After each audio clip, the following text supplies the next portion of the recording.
Bonjour à tous, nous allons voir comment résoudre un système de trois équations à trois inconnus avec la méthode dite du pivot ou du pivot de Gauss. Pour cela, il est plus facile de numéroter les lignes. Je vais donc numéroter les lignes d'équation L1, L2 et L3. Il faut ensuite choisir la ligne qui nous servira de pivot et pour cela, je vous conseille de choisir une ligne dans laquelle le coefficient d'une des inconnues est 1. On constate ici que dans la deuxième ligne, le coefficient de x est 1. Je vais donc me servir de la deuxième ligne comme pivot. Ce qui signifie que dans la suite de mon raisonnement, je ne vais pas toucher à la deuxième ligne qui va rester x moins y plus 2z égale 3. Par contre, je vais faire en sorte de ne plus avoir de x dans ma première et dans ma troisième ligne. Et pour ça, je vais utiliser des combinaisons. Donc la ligne 2 est restée telle qu'elle. Mais pour obtenir ma nouvelle première ligne, je vais me servir de la première ligne de départ et de mon pivot. Je constate que pour ne plus avoir de x, il faut que je retire de ma première ligne 3 fois la deuxième ligne, puisque pour ne plus avoir de x alors que j'avais 3x, je dois retirer 3 fois le x qui se trouve dans la ligne pivot. Donc, je vais faire en sorte d'écrire une nouvelle ligne en faisant tout simplement la ligne 1 initiale, de laquelle je vais retirer 3 fois la ligne 2 initiale. Ça me permettra d'obtenir ma nouvelle ligne 1. Je vais utiliser une autre couleur pour bien les distinguer pour les étapes suivantes. Ma nouvelle ligne 1 se calcule en faisant donc la ligne 1 bleue moins 3 fois la ligne 2 bleue. Si je fais 3x moins 3 fois x, donc 3x moins 3 fois le x ici, je n'ai plus de x. Je dois ensuite effectuer les mêmes opérations pour les autres termes. Donc, je dois faire mon plus 4y moins 3 fois moins y. Alors, plus 4 moins 3 fois moins 1, ça me donne plus 4 plus 3, ça me fait 7y. Donc, j'écris 7y dans la première ligne.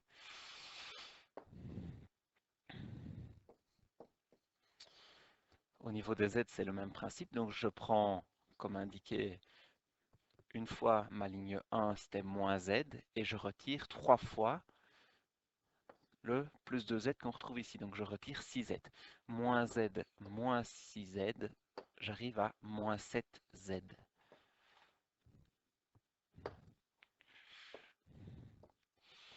Il en est de même pour le membre de droite. Donc je fais 23 moins 3 fois 3. 23 moins 9, j'écris 14.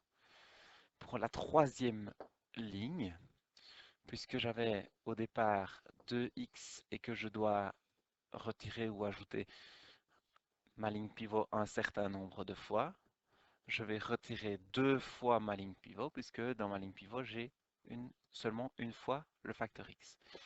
Donc, ma nouvelle troisième ligne va se trouver en calculant la ligne 3 de départ moins 2 fois la ligne 2 de départ. Au niveau des x, nous en avons parlé, il n'y en a plus. Au niveau des y, j'ai donc 3y moins 2 fois moins 1y, autrement dit plus 2 fois y, ça me fait 5y. Moins 4z moins 2 fois plus 2z, donc moins 4z, ça me fait moins 8z. Égale, je fais le même calcul, donc 7 moins 2 fois 3, 7 moins 6, ça me donne 1. Voilà la première étape qui est effectuée. La deuxième étape est assez similaire, mis à part que vous devez désormais choisir une ligne pivot qui n'a pas encore été choisie. Donc vous allez choisir soit la première, soit la deuxième. Comme on le constate ici, ni dans la première, ni dans la dernière, vous n'avez un coefficient de 1. Donc dans ce cas-là, vous pouvez choisir celle de votre choix, ça n'influencera pas beaucoup la suite de notre raisonnement. Je vais choisir comme ligne pivot dans l'étape dans laquelle je me trouve la troisième ligne. Ce qui signifie que je ne touche pas à ma troisième ligne, qui est une ligne pivot. La deuxième ligne reste également telle qu'elle, donc x moins y plus 2z égale 3. Et donc ma nouvelle ligne pivot, 5y moins 8z égale 1, je n'y touche pas non plus. Elles deviennent alors les lignes 3 et ligne 2. Il me reste à déterminer une nouvelle première ligne. Pour déterminer la nouvelle première ligne, je vais faire en sorte qu'il n'y ait plus soit de y, soit de z en me servant de la ligne pivot que j'ai choisie, donc la ligne verte numéro 3. Pour cela, étant donné que j'ai 7y dans la ligne 1 et 5y dans la ligne 3, nous pourrions faire 5 fois la ligne 1, ce qui me ferait 35y, moins 7 fois la ligne 3, ce qui ferait aussi 35y. J'aurais ainsi 35y moins 35y. Je n'aurai plus de y, c'est l'objectif, c'est le but recherché, de n'avoir plus qu'une seule inconnue. Dans ce cas-là, il ne me restera plus que des z. Je vais donc procéder de cette façon-là pour trouver la nouvelle ligne 1. Donc, le calcul en regardant les lignes de l'étape précédente sont 5 fois la première ligne, moins 7 fois la troisième ligne. 5 fois la première ligne au niveau des y, je vous l'ai dit, ça nous donne 35y, moins 7 fois 5y qui se trouve donc ici, ça me fait moins 35y, il n'y en a plus. Au niveau des z, je fais moins 7z fois 5, ou 5 fois moins 7z, ça fait moins 35z. Moins 7 fois moins 8z. Donc je suis en train de faire 5 fois la ligne 1 moins 7 fois la ligne 3, autrement dit 5 fois moins 7z, moins 7 fois moins 8z. Je l'écris sur le côté si ça peut vous aider.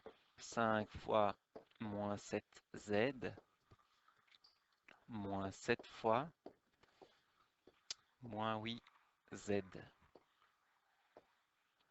Ce qui me fait moins 35z. On multiplie deux facteurs négatifs. Nous avons donc un produit qui est positif, 56z. Et en calculant moins 35z plus 56z, on arrive à un total de 21z. J'écris donc 21z, c'est ce qu'il me reste après avoir fait 5 fois ligne 1 moins 7 fois ligne 3. 21z. Au niveau du membre de droite, je fais les mêmes opérations, donc 5 fois 14 moins 7 fois 1. 5 fois 14, ça me donne 70, moins 7 fois 1, moins 7, je trouve 63. Une fois qu'on a effectué ces deux grandes opérations, en choisissant chaque fois une ligne pivot, j'obtiens un système qu'on appelle triangulaire, où la première équation ne comporte plus qu'une seule inconnue. Quand j'aurai déterminé la valeur de cette inconnue, je pourrai facilement trouver la valeur d'une autre inconnue dans la troisième ligne dans mon cas. Et enfin, je pourrai terminer avec la dernière inconnue dans la deuxième ligne. Nous passons donc à la deuxième grande étape de la résolution d'un système de ce type. Et je vais commencer par travailler dans la première ligne où j'ai une équation finalement toute simple du premier degré et à une inconnue. J'ai 21z égale 63.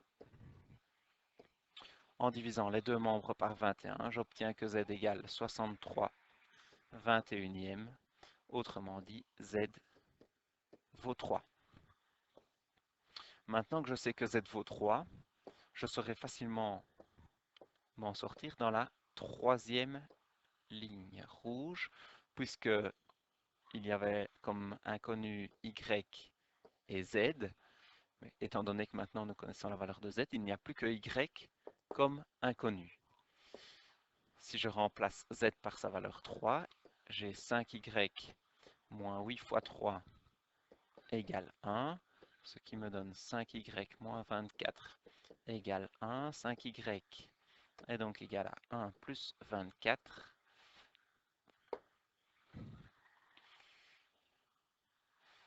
« 5y, je recommence, est égal à 1 plus 24. 5y valent donc 25. En divisant les deux membres par 5, je trouve que y vaut 5. Il ne me reste plus qu'à trouver la valeur de x. Et pour cela, je vais utiliser la ligne 2 rouge.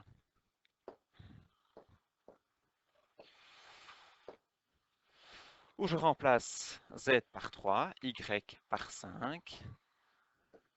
J'ai donc x moins 5 plus 2 fois 3 égale 3. X moins 5 plus 6 égale 3. X plus 1 est donc égal à 3. X est égal à 3 moins 1. On a la valeur de x qui vaut 2. J'ai un système dont la valeur de x vaut 2, la valeur de y vaut 5 et la valeur de z vaut 3. Nous écrivons la solution sous la forme conventionnelle. S égale les accolades, les parenthèses, et j'indique les valeurs, toujours dans l'ordre alphabétique des lettres, donc X, Y et Z ici, 2, 5 et 3. Cela signifie que mon système initial n'est valable. Les trois égalités ne sont vérifiées que si X vaut 2, Y vaut 5 et Z vaut 3. C'est la seule et unique possibilité qui permet de vérifier les trois égalités que vous aviez au départ. Alors, pour résoudre ce système de trois équations à trois inconnus avec la méthode du pivot de Gauss, nous allons choisir, pour commencer, une ligne pivot. Comme vous le constatez, il n'y a pas de coefficient d'une inconnue qui vaut 1, donc on peut choisir la ligne pivot de notre choix. Ça n'aura pas beaucoup d'influence pour la suite. Je vais me décider pour choisir la ligne pivot où on a un coefficient de x qui vaut 2, donc la deuxième. C'est un choix personnel. Je vais numéroter les lignes puisque ça facilite la suite de mon raisonnement. Je choisis comme ligne pivot la deuxième. Cela signifie que mon nouveau système aura une deuxième ligne qui reste complètement identique, 2x plus 3y moins 4z égale moins 5. Par contre, je vais faire en sorte de ne plus avoir, j'ai choisi la variable x dans la première et dans la troisième ligne en utilisant une combinaison des lignes pivots. Donc ma nouvelle ligne 2 n'a pas changé. Pour trouver ma nouvelle ligne 1, je vais me baser sur mes lignes de départ. Je vais prendre deux fois la première ligne 1 et retirer trois fois la ligne 2 qui était en noir. Pourquoi 2 fois la ligne 1 moins 3 fois la ligne 2? Ça me permettra d'avoir 2 fois 3x moins 3 fois 2x. Je n'aurai plus de x. Donc je vais multiplier tous les termes de la ligne 1 par 2 et retirer 3 fois tous les termes de la ligne 2. J'obtiens alors 2 fois 3x, je l'ai dit, 6x, moins 3 fois 2x, 6x, je n'ai plus de x. 2 fois plus 4y, ça fait 8y, moins 3 fois plus 3y, ça fait moins 9y. J'ai donc moins 1y, autrement dit moins y. Au niveau des z, 2 fois moins 5z, ça fait moins 10z. Moins 3 fois moins 4z, ça fait plus 12z. Ce qui me fait un total de plus 2z. Et dans le membre de droite, 2 fois moins 6, ça fait moins 12. Moins 3 fois moins 5, plus 15. Moins 12 plus 15, ça vaut 3. Pour trouver ma nouvelle ligne 3, je peux, puisque 2x et moins 2x sont opposés, je peux simplement faire la ligne 2 de départ plus la ligne 3 de départ. Ainsi, au niveau des x, j'ai 2x plus moins 2x, je n'en ai plus. 3y plus 3y, ça me fait 6y. Au niveau des z, moins 4z plus moins 4z, ça fait moins 4z moins 4z, autrement dit moins 8z. Et je calcule moins 5 plus 3, j'arrive à moins 2. Je dois maintenant choisir une ligne pivot entre la ligne 1 et la ligne 3. Comme je constate que dans la ligne 1, le coefficient de y est moins 1, je vais m'en servir. Ça me facilitera la tâche. Donc ma nouvelle ligne pivot est la première ligne. Dans mon système équivalent, j'ai donc toujours la deuxième ligne à laquelle je ne touche pas puisque c'était le pivot de ma première étape. Et ma nouvelle ligne pivot, la première, ne changera plus. Je garde moins y plus 2z égale 3. Par contre, donc ça, ce sont mes nouvelles première et deuxième lignes.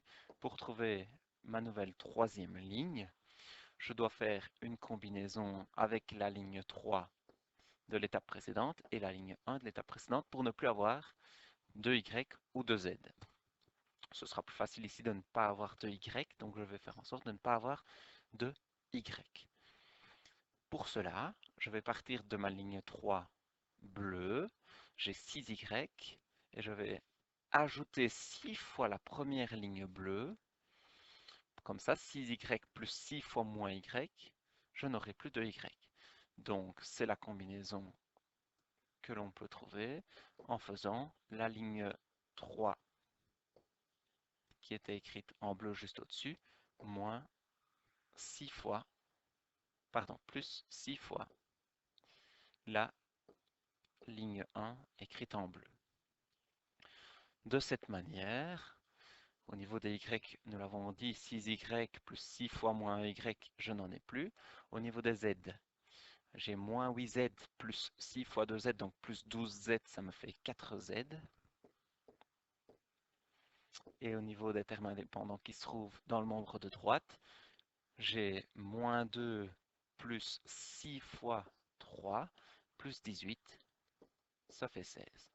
J'ai mon système triangulaire, je peux déterminer la valeur de z grâce à la ligne 3, puis ensuite grâce à la ligne 1, je trouverai la valeur de y, et enfin la valeur de x grâce à la ligne 2. Donc dans la ligne 3, j'ai mon équation simple à résoudre, 4z égale 16, en divisant les deux membres par 4, j'ai z qui vaut 4. Dans ma ligne 2, je n'ai pas encore assez d'informations. Par contre, dans la ligne 1, puisque je n'avais que y et z comme inconnus et que désormais je connais la valeur de z, je vais remplacer z, oui, ici, par sa valeur 4 que je viens de trouver. Je peux donc écrire moins y plus 2 fois 4 égale 3. Moins y plus 8 égale 3. Moins y est donc égal à 3 moins 8. Moins y égale moins 5, ce qui signifie que y est égal à 5. Et enfin, grâce à la deuxième ligne, puisque je connais la valeur de z qui est 4, de y qui est 5, dans cette égalité, je vais remplacer z et y par leurs valeurs respectives. Je peux donc écrire grâce à ma deuxième ligne que 2x plus 3 fois y, donc je remplace par 5, moins 4 fois 4 égale moins 5. Et il me reste à résoudre cette équation assez simple, du premier degré et à une seule inconnue. Ça me donne 2x plus 15 moins 16 égale moins 5. Donc 2x moins 1 égale moins 5. 2x égale moins 5 plus 1. Autrement dit, 2x égale moins 4. En divisant les deux membres par 2, je trouve que x vaut moins 2. J'ai ma valeur de x, y et z que j'écris de manière conventionnelle. S égale d'abord la valeur de x moins 2, point virgule, la valeur de y qui est 5, et enfin la valeur de z qui est 4. Ce qui signifie que mes trois équations de départ ne sont vérifiées que si x vaut moins 2, y vaut 5 et z vaut 4. Ce sont les seules possibilités, c'est la seule possibilité pour que les trois équations soient vérifiées.